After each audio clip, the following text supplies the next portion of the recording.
Amidst the aftermath of a devastating battle on the Bridge of Progress connecting Piltover and Zon, we meet our main characters, young sisters Vi and Powder stand surrounded by chaos. Among the fallen lay the corpses of their parents. Vander, who had led the Zon revolutionaries into battle, takes pity on the two children and carries them to safety. Fast forward a few years, Vi is now leading Powder and their adoptive brothers, Milo and Clagger, on a daring rooftop heist in Piltover. Powder, the youngest of the group, hesitates to jump a gap between buildings, but Vi reassures her that she's ready. Powder takes the leap but nearly falters, adding some extra excitement to their little adventure. They make their way to the balcony of a fancy Piltover penthouse, which turns out to be Jace's study. Vi forces the door open, and the group starts filling a bag with anything that looks valuable. Powder, exploring like a curious kitten, discovers a cache of mysterious hex crystals. Just as they are making their getaway, Jace arrives at the entrance. Milo bars the door with a chair while Vi rushes everyone to grab what they can. Powder pockets the crystals, but one slips out, rolls across the floor, and explodes, taking out a chunk of the wall and providing some unintended renovation. The kids flee the scene, pursued by Piltover enforcers, but they manage to escape via a garbage chute. On their way home, they encounter Deckard and his gang of urchins. Deckard demands a share of the loot, but Vi responds by swinging the heavy bag into his face. She tosses the bag to Powder and engages in a fistfight with Deckard and his thugs, alongside Milo and Clagger. Powder runs off with the loot, but is soon cornered in a dead end. She tries to use her homemade grenade, Mauser, but it turns out to be a dud. In a last-ditch effort, she throws the bag into the water to distract her pursuer and makes her escape. Powder reunites with her siblings, where Milo laments their rotten luck and blames Powder for jinxing every job. They take an elevator down into Zon and start heading home, their spirits as low as their loot. Meanwhile, Vander is tending bar at the Last Drop, where he lives with the 4 adopted children. He serves drinks to a patron named Huck, who is engaged in a shady deal with Vern and his associate Jules. When Huck complains about the payment being too low, Vern insists it's fair. Jules tries to intimidate Huck with a blade, but Vander steps in, making it clear that no one leaves his bar unless they play fair. Vi, Powder, Milo, and Clagger arrive home shortly after. Despite Vi's attempt to keep their failed heist a secret, Vander already knows. He scolds Vi for her recklessness and reminds her that Piltover is off limits. After their argument heats up, Vander tells the other kids to leave so he can speak with Vi alone. He reprimands her for not understanding the gravity of her leadership role in the family, and insists that meddling with Piltover will only lead to more problems. He tells her to lay low for a while. Vander then takes Clagger to have a word with Echo, or Little Man, who had tipped Vi off to Jace's penthouse in the first place. Meanwhile, Powder discovers she still has several hex crystals in her pockets. She overhears a conversation between Vi and Milo, where Milo belittles her once again. Powder leaves before hearing Vi defend her and criticize Milo's performance during the heist. Vander and Clagger arrive at Benzo's pawn shop, where Echo works. Benzo sends Echo outside so he can speak with Vander. Clagger asks how Echo found Jace's penthouse, and Echo explains that he followed Jace home after he made some purchases at Benzo's shop. Suddenly, enforcers Marcus and Grayson approach. Clagger leaves quickly, and Echo tries to act casual. The enforcers enter the shop and declare their intention of hunting down whoever caused the explosion. Benzo and Vander play coy, which angers Marcus. Grayson sends Marcus to cool off and continues the conversation. Echo spies on the discussion from above and learns that Grayson and Vander have a deal. Vander keeps his people off Piltover streets, and the enforcers stay out of his business.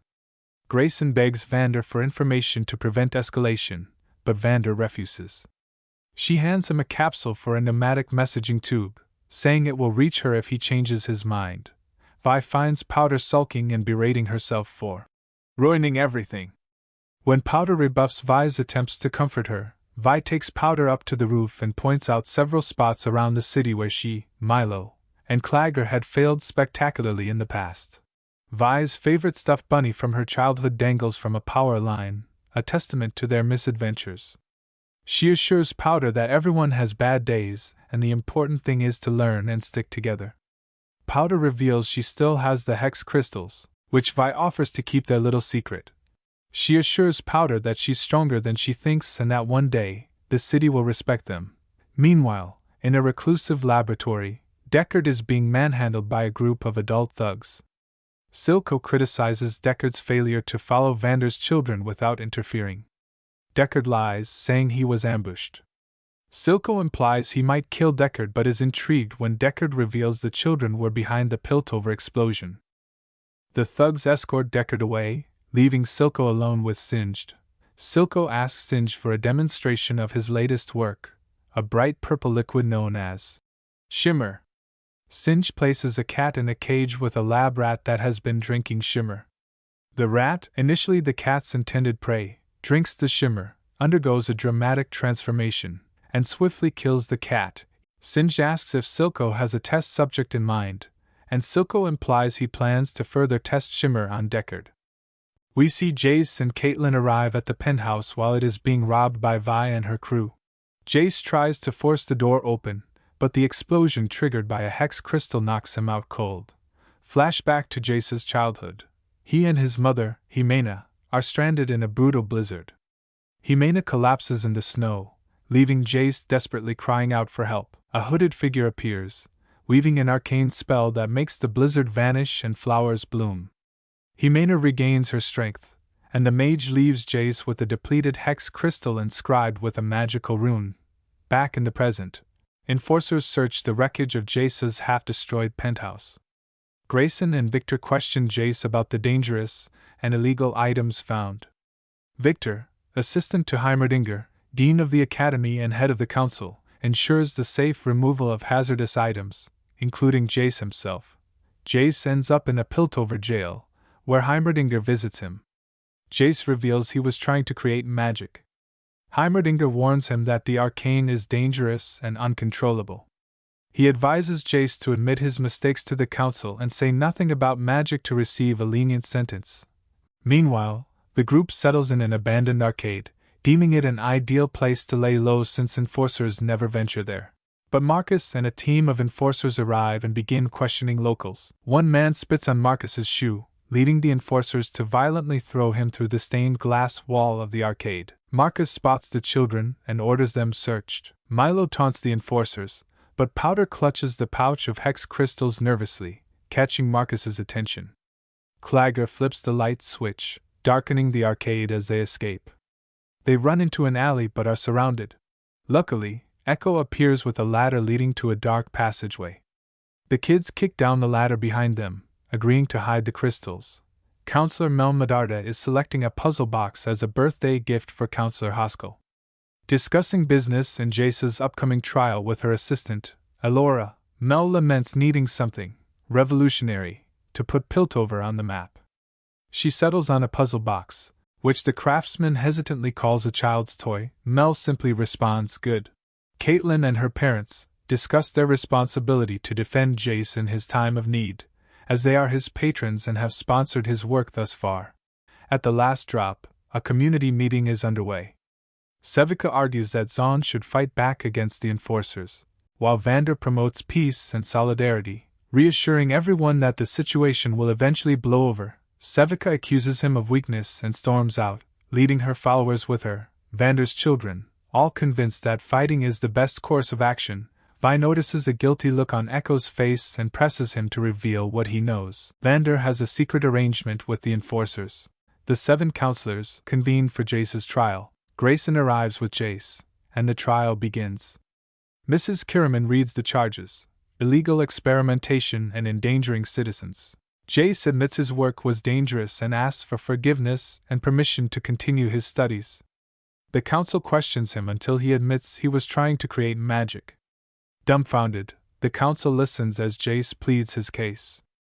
Heimerdinger warns of the horrors of arcane power.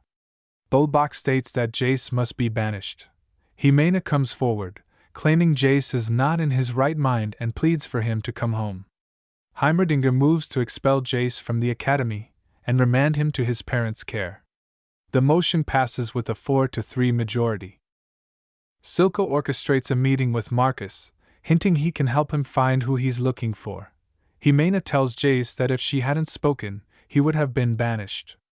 Jace reminds her that magic saved her life, and he will find someone who will help him. Victor helps Heimerdinger consolidate Jace's research, but expresses fascination with his findings. Heimerdinger leaves Victor to lock up, allowing him to examine Jace's work in detail. Silco offers Deckard a vial of shimmer. Deckard hesitates, fearing it will kill him. Silco persuades him, saying true power comes to those who will do anything to achieve it. Deckard drinks the shimmer, undergoing a painful transformation that makes him larger and stronger, with purple eyes and veins. Jace visits the Kiraman estate and encounters Caitlin at the gate. Caitlin explains her parents have forbidden their friendship. Her mother calls her back inside, and Jace tries to apologize, but Mrs. Kiraman dismisses him. Grayson and Marcus update the council on their investigation. Grayson is reluctant to push Zahn too hard, but the counselors pressure her to find the perpetrators, with Bulbark telling her to turn the Undercity upside down if you have to. Marcus and enforcers enter the last drop, confronting Vander and urging him to give up his children. Vander discreetly presses a red button under the counter, triggering a cymbal-banging monkey toy in the lower room, alerting the children to danger. The enforcers search the dark room while the group hides in the rafters. Powder struggles to keep her grip and nearly falls.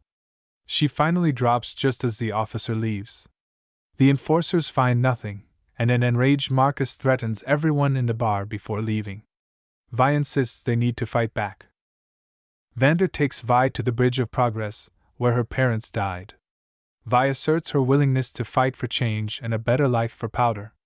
Vander admits he felt the same way but regrets causing a war that resulted in casualties. He admits he doesn't know what to do but will figure something out. Jace returns to the wreckage of his study, contemplating jumping from the edge. Victor interrupts, intrigued by Jace's trial speech and offering to help complete his research. Jace, surprised, asks for his name. Victor introduces himself. Vi finds Powder working on smoke bombs and nail grenades for the enforcers, confident they'll work this time. Vi gives her the stuffed rabbit, retrieved from the power line, and tells Powder that what makes her different makes her strong. Then she leaves. Grayson reprimands Marcus for going into the last drop, calling him a fool.